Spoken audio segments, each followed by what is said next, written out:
자, 그 다음에 이제 효소의 중요성 중에 이제 그 한 가지를 더 보태자면은, 이거는 제가 치매의 원인 중에 하나로도 봅니다. 솔직히 치매의 원인 중에 하나로도 봅니다. 뭐냐면은 위 기능이 저하됐다. 제가 이 말은 이렇게 표현하지만 위 기능이 아니에요. 소화기 기능 전체를 얘기하는 겁니다. 뭐부터요? 식도에서부터 부문을 거치고 위장으로 가서, 위장에서 절구질에서 유문을 거치고, 유문을 거치고 내려가서 십이장으로 가서 소장 전체를 거치고 영양 흡수를 하고, 그 다음에 대장의 회장을 지나서 회명판을 지나서 결장으로 들어가서 이제 대장의 어떤 기능까지, 그래서 항문에서 배설할 때까지 이 전체 기능, 이 전체 기능에서요 가장 많이 작동하는 것이 효소작용이에요.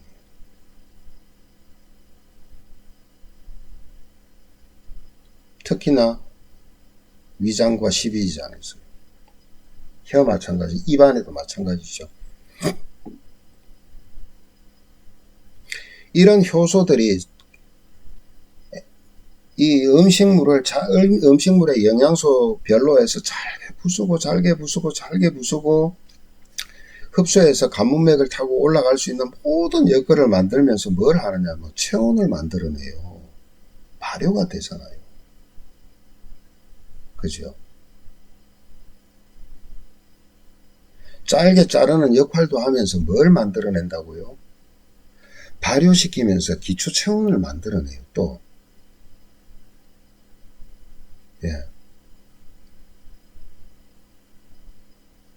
장의 연동운동 자체는 혈액이 유입이 돼서 그 장 근육에 운동력을 갖다가 하는 건 맞죠. 이때도 체온이 만들어지죠. 그죠? 안에서도 마찬가지예요. 발효가 되면서 체온이 만들어지는 거예요. 뜨거워요. 안쪽은 37.5도 이상이에요.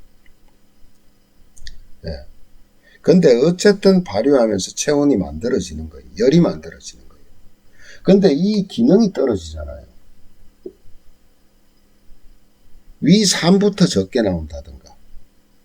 그러면은 어떤 경우, 이런 경우 있어요. 나는 역류성 식도염이 있는데 왜 배가 차냐? 배가 차니까 음식물이 거꾸로 올라가는 겁니다. 배가 따뜻해 봐요. 배가 차다는 얘기는 뭐예요? 위장의 운동력이 떨어졌다는 얘기죠. 그러면 위가 운동을 한다는 얘기예요. 절구질에서 유문 쪽으로 자꾸 음식물을 보내서 소장으로 내려보내야 될 게 안 내려가니까 어디로 와요? 거꾸로 올라오지요. 그걸 갖다가 위산이 과다하다고요? 이런 사람이 있을 수 있지만, 이래서 역류성 식도염 위산이 너무 넘쳐서 위로 올라오는 경우도 있지만, 이런 경우보다 더 많은 사람들이 어떤 사람들이냐면 위가 운동을 못해서 운동력이 떨어져서 거기에 정체되어 있는 위산하고 섞여 있는 음식물이 자꾸 부문을 차고 위로 올라오는 경우도 굉장히 많습니다. 굉장히.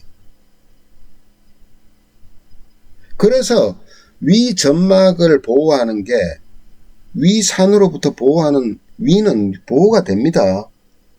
중성화시켜서 위산으로부터. 특히나 췌장에서 나오는 췌장 단백질 분해 요소는요 항상 뭐를 해요? 중화시키는 물질이에요. 위는 산이잖아요. 강한 산이잖아요. 강한 산을 알칼리로 뭘 해요?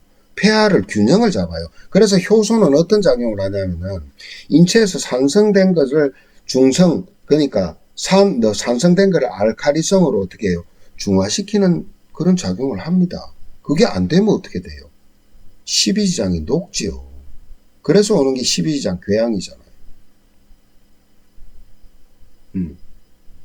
그래서 폐하 조절하는 것도 있는데 중요한 거는 위산에서 어떠냐. 정말 지극히 저산증이 아닌 이상은 거의가 위산이 정상적으로 분비가 돼요.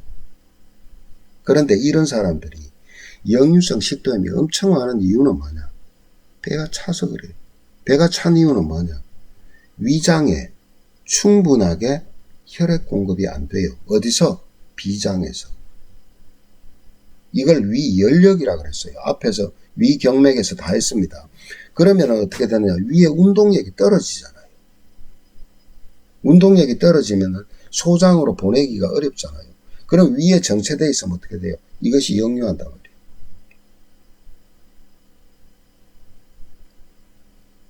그러면 어떻게 돼요? 위에 저류하는 시간이 오래 있으면 가스가 발생되죠.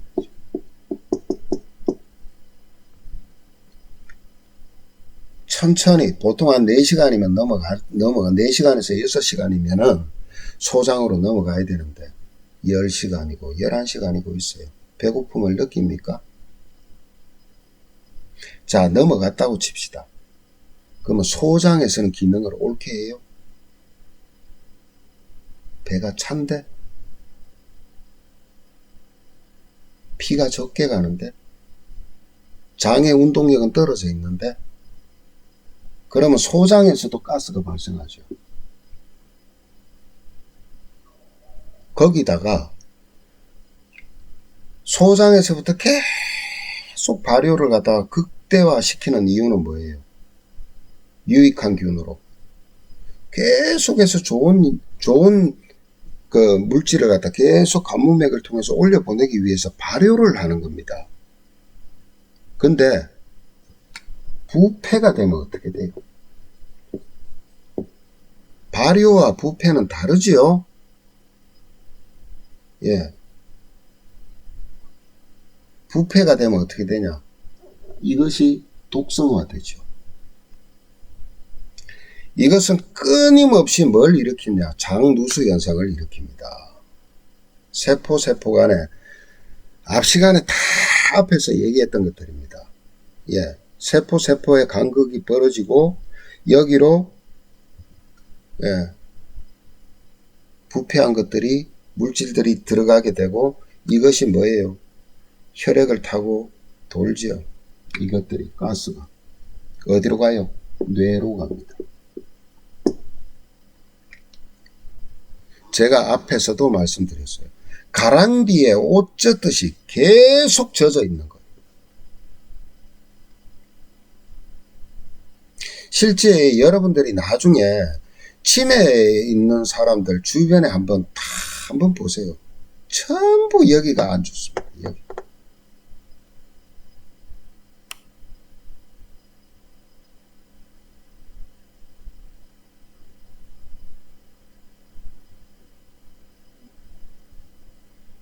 치매의 원인 여러 가지 있어요.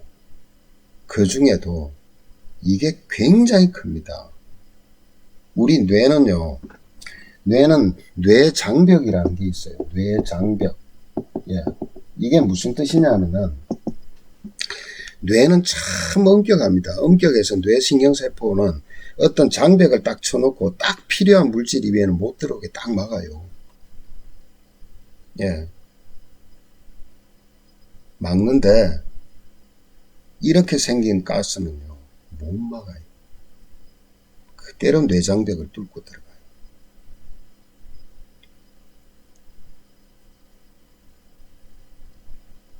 그래서 소화기 쪽에 충분한 효소가 있고, 그죠? 효소가 있고, 그 다음에 부패보다는 발효 기능을 잘 하는, 그죠? 그런 게 주어지면은 뇌를 보호할 수 있다는 생각을 해야 돼요. 우리가 지금 현실에서 얘기하고 있는 효소라는 것들 있죠. 담궈서 하는 효소들. 그것은 어디에 쓰이냐면 여기에 쓰이는 겁니다. 여기에 1번이. 두 번째, 거기에 기왕이면 약성까지 곁들이면 어떻게 돼요? 예? 예를 들어서 우리가 생약을 갖다가 따려 먹는 것과 발효시켜서 먹는 것과의 차이는 뭐냐? 흡수력에서 이미 차이가 수십 배가 나버리는 겁니다. 소장에서 흡수하는 게. 예. 그러니까 유익한 균을 최대한 증폭시키고, 그죠? 그 다음에 예를 들어서 소화기가 안 좋다. 예, 쇠비름이나 오행초를 효소를 잘 담궈서 잘 발효시켜서 그걸 마셨다, 먹었다. 아, 속이 편안해, 속이 막 부글부글 끓는 것 같더니만은 어느 때부터 변도 잘 나오고 소화가 잘 된다. 그건 뭐냐? 부패보다는 발효시키는 것. 두 번째, 소화 효소 역할을 하는 것. 세 번째, 약성까지 발휘해요. 그게 우리가 지금 그 효소라는 걸 담궈서 먹을 때 나타나는 건데, 좀 제대로 담궈서 드시라. 설탕으로 범벅하지 마시고. 그건 효소가 아닙니다.